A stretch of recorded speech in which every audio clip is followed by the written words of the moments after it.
Hello, Degrassi fans, and happy Pride Month! Now, if you know me, you know I love Degrassi because it helped me come out of the closet and be proud of who I am. So today I thought, what if I take you through the queer history of Degrassi?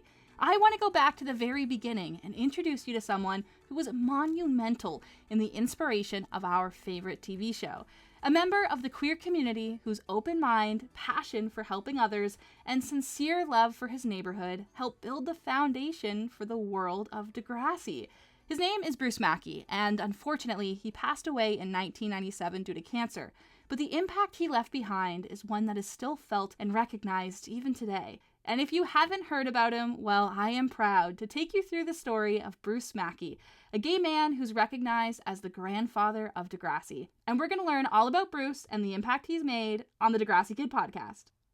So, who is Bruce Mackey? In a nutshell, he's the reason we have what we now know as the first episode of Degrassi. And even bigger than that, he's the reason for all of the world building and sense of community around Degrassi because he lived on the real Degrassi street. So how did that all happen? Well, if you associate any word with Bruce Mackey, it really should be community. Bruce was born and raised in Toronto. He went to the University of Toronto, and then he spent 25 years on the Toronto Board of Education as both a librarian and teacher at Earl Grey Senior Public School. And this is where he met Degrassi's co-creator, Linda Schuyler, who was a junior high school teacher with a passion for filmmaking. Before we dive into Bruce and Linda's relationship, I want to share some fun behind-the-scenes facts because you know I just love them. If you watched the original Degrassi series, you've actually seen the Earl Grey Public School in the show. If you remember, in Degrassi Junior High, due to overcrowding at the school, kids had to go take science classes at Borden High School. This is where we met characters like Clutch, who drove the neon-painted muscle car, and Paul, who was mostly known as Lucy's boyfriend. So the real Earl Grey Public School was the filming location for Borden High. Isn't that cool? And it doesn't stop there. Degrassi also used their cafeteria as a filming location. There's a Christmas episode called Season's Greetings, where Arthur and Yick reflect on their friendship, and we meet Spike's baby Emma for the very first time. And not only did Linda and Bruce teach there, but some of the young actors actually graduated from that high school in real life, and auditions were even held there for the original Degrassi series. There is so much history tied to this one little public school in the East End of Toronto. But what did Bruce do at this public school that was such a big deal? Of course, Bruce was well known as a librarian and a teacher, but most importantly, he was always involved with student projects, community organizations, and local fundraisers. Bruce was always taking on additional projects and spent hours before and after school helping students. Bruce founded a student parliament program. He supervised the yearbook committee. He helped with the student newspaper. He organized community walkathons where he raised money. Donations were made to the local community centers and to the Toronto Humane Society. And Bruce even went as far as when he led these walkathons, he would take this time to teach students about the history of Toronto that they were seeing all around them. On Toronto City Council, Don Boyle, the lead of the Parks and Recreation Committee, described Bruce as forging a link between the residents and students at Earl Grey. And Bruce helped to instill a love and appreciation for these young people between their school and their community. That is the gayest thing I've ever heard. Are you kidding me? Every single thing I read about Bruce has just been an outpouring of love. There is no question that he was wholeheartedly involved in his community and had a passion for helping others. And that is exactly what the queer community is all about. No one gets left behind. Everyone is celebrated, and we just offer support where it's needed. So how does Bruce go from hosting these student walkathons to being known as the Grandfather of Degrassi? When Bruce was a librarian at the Earl Grey School, he worked with Linda Schuyler. She was a junior high school teacher who wanted to educate her students through film. And there was no curriculum for this at the time. She didn't have a lesson plan or even really the resources to do this.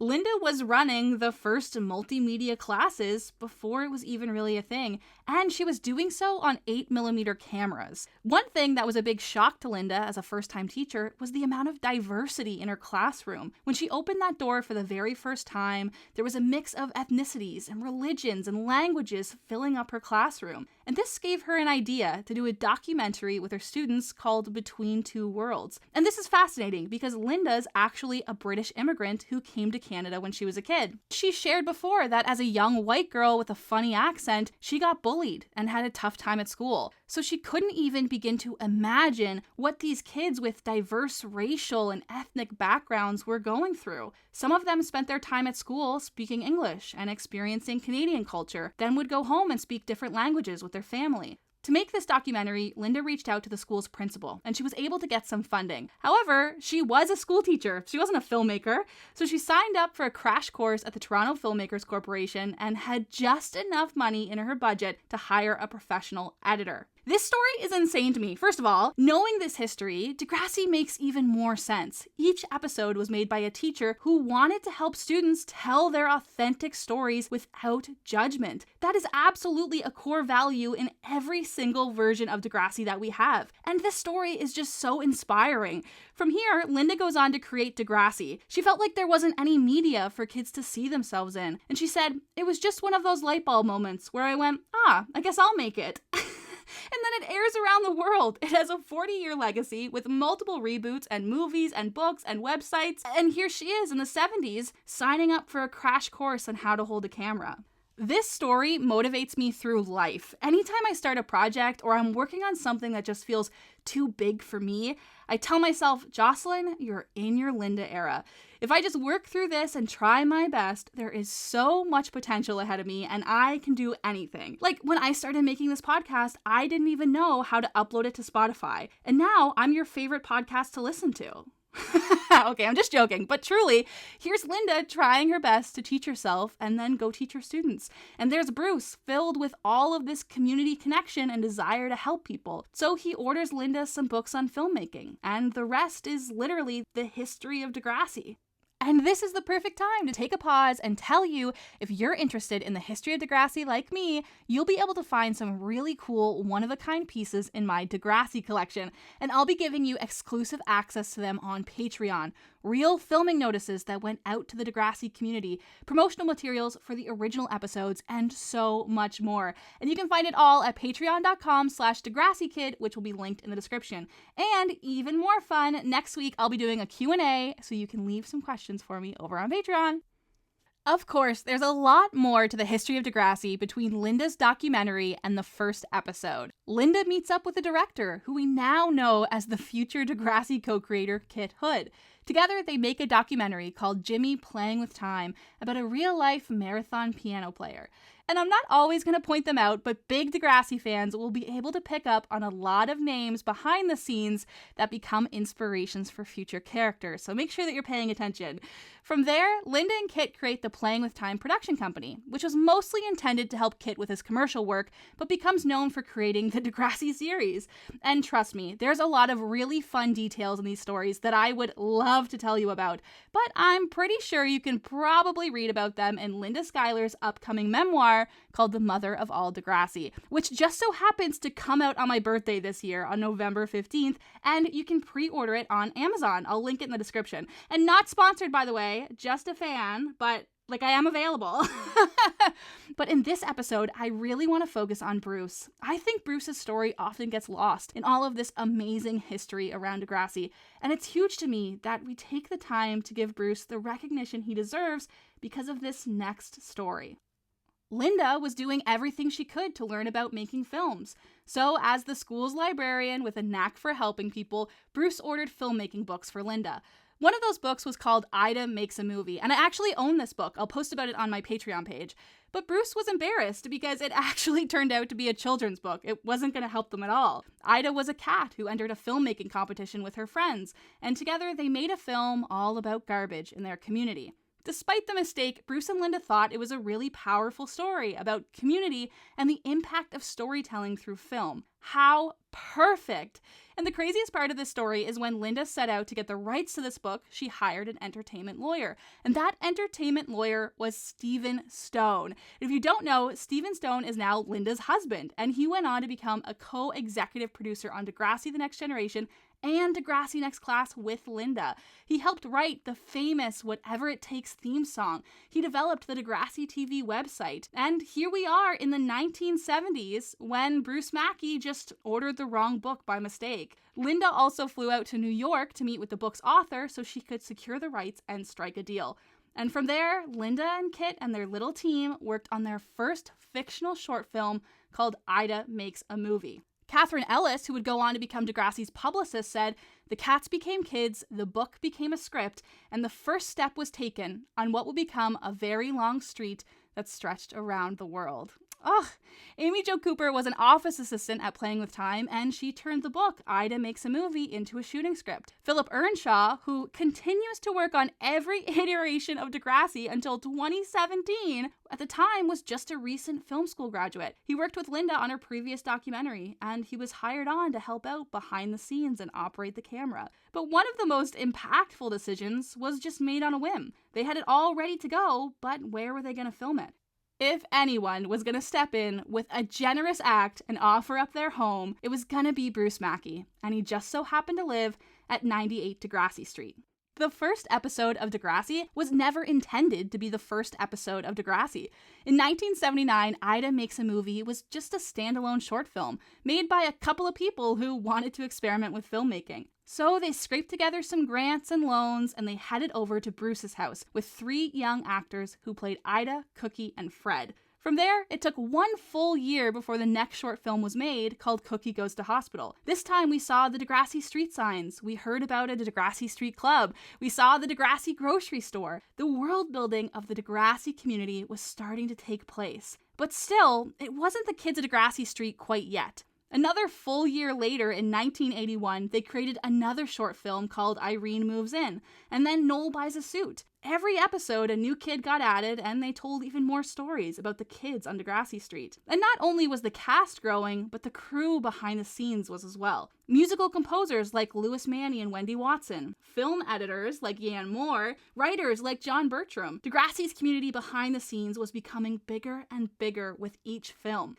It was at this time CBC finally encouraged Linda and Kit to work on a series, and the idea of the Kids of Degrassi Street was born, along with the famous little jingle. And Bruce, of course, played a huge role in this world building around the on-screen Degrassi community. Bruce shared his observations of real school life with the producers, and these became storylines on the show. Some of the actors seen in the episodes were Bruce's own students in real life. Bruce's enthusiasm for his diverse and lively neighborhood was so contagious to the producers of the show, and the true-to-life diversity of the cast became a staple of the series. Bruce acted as a mentor to the filmmaking team. He not only gave ideas for scripts, he also suggested filming locations in the local area, using his connections in the community to help grow the show. Bruce was described as a familiar figure on Degrassi Street, with a brilliant smile and exuberant hello for everyone he met, usually with his lively dogs in tow. And Bruce even appeared in several Kids of Degrassi Street episodes as Mr. Mackey, who at times didn't seem too far off from the real Mr. Mackey at Earl Grey Public School. Here's a clip from one of the original Degrassi episodes where you can hear Mr. Mackey help his students learn about getting involved in the community and making a difference. So remember, the senior class from each school can send only 1 representative to the city council meetings. They want someone who can present an important issue regarding our community. No matter which Mr. Mackey it's coming from, I feel like that clip just perfectly summarizes Bruce. And there was multiple sides to Bruce. There was the community-driven librarian teacher who was proud to help anywhere he could. There was the on-screen Mr. Mackey who was stern but passionate about teaching. And then there was Bruce's personal life, which felt like a whole world of its own. In interviews, Linda often talks about how she had a friend who lived in this secret double life, a friend who was between 2 worlds of his own. Here's what Linda Schuyler said in a special feature called Degrassi, It Goes There. I had a very dear friend. He was a school teacher during the week, and on the weekends, he was a gay man in the bars. And he did not know how to bring the 2 sides of his life together. Now, I obviously wasn't alive in the 1970s, but I can go back and watch queer TV and see what it looked like. In the 1970s and 80s, being gay was played for a laugh. Men who dressed up as women, the leading straight males not realizing they're being hit on by a secretly gay coworker, or on the other hand, gay characters were often met with a lot of fear and came in for shock value. Being gay on TV was never about your experience as a queer person. You came in as a guest for an episode. The main characters laughed at you, asked you overly personal questions, or just wanted you to go away. It was all how they reacted to your lifestyle. And that was just on TV, so I can only imagine what it would feel like to be a public educator, working around young children, being an active face in the community, and having this stigma of what it means to be gay looming over you. Now, I can't speak for Bruce's experience, and I can't say for sure how comfortable he would even be with me talking about him, but I share this story to celebrate what Degrassi's been able to do for the queer community so many decades later. When I was in the closet as a teenager, I watched a TV show about a teenage girl who came out as a lesbian, and she went to school navigating what it was like to have crushes and go on dates, and she did it all without ever being the butt of a joke, or being made to feel like she wasn't welcome because she was gay. Because of shows like Degrassi, I can live openly and comfortably and truly be myself. And despite the fact that Bruce is the grandfather of Degrassi, he never got to know what that freedom and sense of pride feels like. Bruce remained as a consultant on the Degrassi series, he played background characters, offered his stories and connections, and he even played one of the teachers at the fictional Borden High School in Degrassi High. But he passed away before Degrassi The Next Generation was even an idea. But that didn't stop Bruce's legacy from making the mark on one of the most influential characters in Degrassi's history.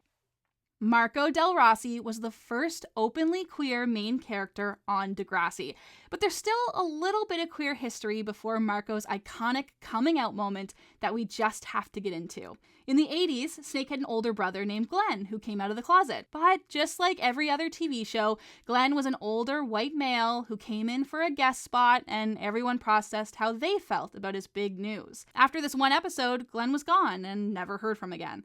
But it can't be lost that talking about homosexuality and teenagers was a huge deal for Degrassi. So far, the stories on television had mostly been for adults. The fact that Degrassi was handling stories about teenagers and sexuality at all was groundbreaking. Teens on Degrassi were having sex. They were in interracial relationships. Some of them didn't use condoms. One of the leading straight male characters contracted HIV. And I want to show you. Here's Degrassi's first coming out scene in the 1988 episode, He Ain't Heavy. Glenn comes home from college to tell the family he has big news. He's moving into an apartment. Here's that conversation with his younger brother, Snake. Oh, I get it. You're moving in with some girl, right? It's a guy. His name's Greg. So? He's gay. What are you living with one of those for? I'm gay too. You're joking, right? I hope you can understand. It wasn't until the 1990s that we started to see gay male characters taking on leading teenage roles. With TV shows like My So-Called Life or Dawson's Creek, being a gay teenager on TV wasn't as taboo anymore. But it still came with a lot of limitations on who you could kiss or what you could talk about. Also, you might not even know this, but they actually wrote Degrassi Junior High books back in the 80s, which dove even deeper into the episode storylines. There's a book all about Snake dealing with his brother coming out. Snake has a hard time handling it and even starts to question his own sexuality. He has a friend named Alonzo who he has wet dreams about. And at the same time, he really likes the way it feels to be around Melanie. We don't get a definitive answer on if Snake is bisexual, but we do get an authentic look at what it feels like to be a teenage boy exploring his sexuality in a world where gay bashing and calling each other faggots was a very normal part of the high school experience. And Snake accepts his brother for who he truly is, even if we never see him again. From there, we jump to the early 2000s and meet Marco Del Rossi. And Linda says that Marco's story is very near and dear to her because of how much it reminds her of Bruce. Marco joins the show in season 2, where he quietly struggles with his sexuality. In this season, he comes out to his girlfriend, Ellie. But it isn't until season 3 when Marco feels pressured to come out to his best friend, Spinner. Here's one of the most iconic Degrassi moments from the aptly titled episode, Pride. What are you doing? Leave me alone, Spin. You just walked out on your date with Hazel. Spin, please back off. What's going on? What did you understand? What, that you're a psycho? You just walked out on a date with one of Degrassi's coolest girls for your mom's pasta sauce? It doesn't make sense. Yes, it does. Oh, yeah? Then stop crying and explain it to me, because obviously I'm a moron and don't get it. Because, man. Because why? Because I'm gay. Oh, it's not often on TV that you sit in a long silence. It usually has to say more than any words could. And that moment in Degrassi, it certainly says a lot. And Marco gets it really rough. Spinner bullies him. He gets picked on by other students, and Marco gets gay bashed in a Toronto park late at night. Marco spends most of his time at Degrassi trying to understand and accept who he is, while also feeling like he has to hide it for his own safety. In season 4, Marco gets his first boyfriend, Dylan, and comes out to his mom. In season 5, Marco finally comes out to his dad, and he spends the rest of the series navigating life, relationships, and school as an openly gay character. Adamo Ruggiero, who played Marco, eventually came out in real life, and he credits Marco for being the first gay character he saw himself in on TV. Adamo said, "The lines were blurred. Sometimes I was one step ahead of Marco, and other times he was one step ahead of me." This is Adamo's response to taking on the role of Marco Del Rossi on Degrassi. I know that Degrassi wanted to tell that story because gay people exist. And gay people exist in high school. And gay people in high school needed help because nobody was talking about it. Adamo and the folks at Degrassi received endless letters from viewers of the show, and even parents who felt like they understood their young teenagers' perspectives even more. But like every Degrassi student, Marco graduated and moved on. He stuck around for a few seasons of college and eventually left the show. But when Marco came back to do guest appearances on Degrassi, guess what he came back as? A student teacher. A complete full circle moment for the real life story of Bruce Mackey, a gay man, an educator, and an inspiration for Degrassi. And it didn't stop there. After Marco's legacy on the show, the queer storylines, they didn't slow down at all. Paige's bisexual storyline with Alex, Marco's boyfriends Dylan, Eric, and Tim, Riley and Zane, Fiona and her girlfriend Charlie, Imogen's pansexuality and her girlfriend Jack, Tristan, Zoe, Rasha, Vijay, bisexual Miles, non-binary Yael, transgender Adam. Degrassi's queer history starts to explode after Marco's storyline. Degrassi reflected the realities of high school. Queer kids are everywhere. Tristan Milligan arrived to Degrassi unapologetically out and proud in season 11. Sure, he struggled with crushes and relationships, but just the same as every other high schooler did. By the time Degrassi Next Class was airing on Netflix, queerness was a staple to the show. Characters no longer needed these big, series-long story arcs filled with hate crimes and bullying to figure out who they really are. Degrassi reflected the realities of high school as it changed around us. And of course, there are still characters like Zoe, who had a mom that wasn't supportive, and she struggled to find out what being queer really meant to her. Zoe falls in love with Rasha, who faces her own coming out struggle, the intersectionality of being queer and from Syria. Degrassi's coming out storylines were changing because the world was changing around it. Earlier in this podcast, I played coming out moments from 1988 and 2003, and now I want to play you a moment from a 2017 episode called Break the Internet, where Zoe welcomes the new Syrian refugee students after struggling to keep her own identity a secret and accidentally starting a conflict between the queer and Syrian students. We all have one thing in common. We want to be loved for who we are. We need to celebrate our differences. For instance, I'm gay. I've always been afraid to say it, and I'm not anymore. I want this place to be a safe space where everyone feels free to be themselves. Welcome to Degrassi. These scenes are a lot more impactful if you watch them, and I had to cut out a few pauses, but when I watch this scene on Degrassi Next Class, it makes me really emotional. We all know my sob story of how Fiona's quote, "I'm in love with her and she's a girl," changed my life, and every time I watched Degrassi and saw a new queer character who was so confident in themselves, I was just like, this is it. This is gonna make an impact. There's another young Jocelyn out there, and her world is changing right now. And I know how it would have felt to watch these stories when I was in the closet in high school. All these young, strong, and brave characters would have changed a lot about my confidence and self-worth. I remember several years ago, I went to a PEI Pride event. It was a poetry slam. And this young girl, she must have been about 16. She got up on stage and she confidently shared a poem about her bisexuality. And I was flabbergasted. At 16, I didn't even know what being gay was. At 20, I was still kind of shy about it. And here was this teenager, filled with confidence and an understanding of herself that I hadn't seen before. This is the moment that I realized the world was changing. Kids can be queer. Now, Degrassi did have a gay storyline in season 1 of The Next Generation. Ashley's parents get a divorce and her dad comes out as gay. A major story to tell, but again, it hit all of the classic tropes. Having an adult white male come in as a guest character and everyone reacts to him.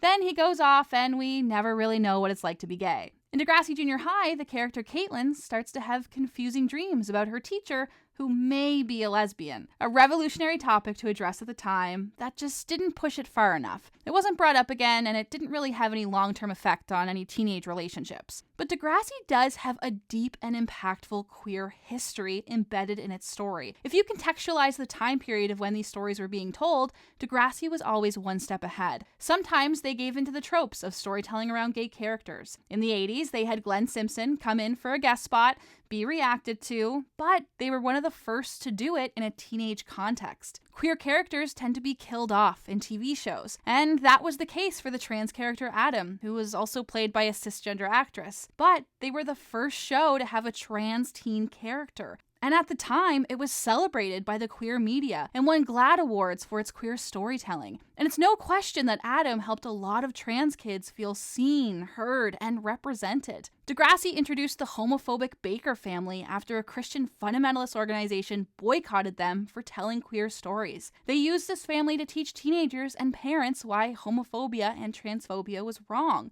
Degrassi wasn't always perfect, but they were proudly telling queer stories at a time that we were the joke, or even worse, at a time we were made to feel invisible. Over the years, I've connected with countless Degrassi fans who have told me Degrassi's also helped them come out of the closet. Degrassi makes an impact, and stories like Marco or Fiona are the reason a lot of kids around the world feel okay to be themselves. And because of that, the real-life stories that happen behind the camera, just like Bruce Mackey's, are ones that should be celebrated and shared in our community. So, how is Bruce Mackey remembered now? Around the time Marco's storyline was airing, there was a petition to rename a park on the real Degrassi Street. Nancy Sinclair worked on the kids at Degrassi Street and actually later played Mrs. Wheeler in Degrassi Junior High. But behind the scenes, she was a chairman on the Playing with Time production company's charity foundation. And of course, not only was Bruce an active member of this foundation, he was actually at one point the president. Of course he was. If we've learned anything about Bruce, it's that he would never just say, "Oh yeah, sure, I'll help you." He'll always dive right in. This foundation provided thousands of dollars in scholarship funds for teenagers in need of educational and artistic pursuits. And I believe this is also the reason Neil Hope, who played Wheels, got funding to make his own documentary called The Darker Side, which explored the realities of alcohol addiction. Nancy said that up until his death, Bruce avidly followed the careers of all the kids he helped support, and he played a mentorship role in most of their lives. Because of this, Nancy wrote to the Toronto City Council and asked the park on Degrassi Street to be named the Bruce Mackey Park. The city recognized that Bruce's love of Toronto and his enthusiasm for the uniqueness of his East End community shined through all of the Degrassi series, and that Bruce always encouraged young people to explore the world and give back to their own neighborhoods. And so it was an easy decision for the council that the park was officially renamed to the Bruce Mackey Park. And if you're in Toronto, you can even go visit the park and take in the real Degrassi Street. There's even plaques that tell the history of Bruce Mackey and his impact on Degrassi. I am so proud to be a fan of the show. One of the reasons I fell in love with Degrassi was because there's just so much history behind it, and there's so much just genuine intent to make the world a better place. And we barely even scratched the surface of how Degrassi became a street known around the world. But without a doubt, it couldn't have been possible without the magic of Bruce Mackey.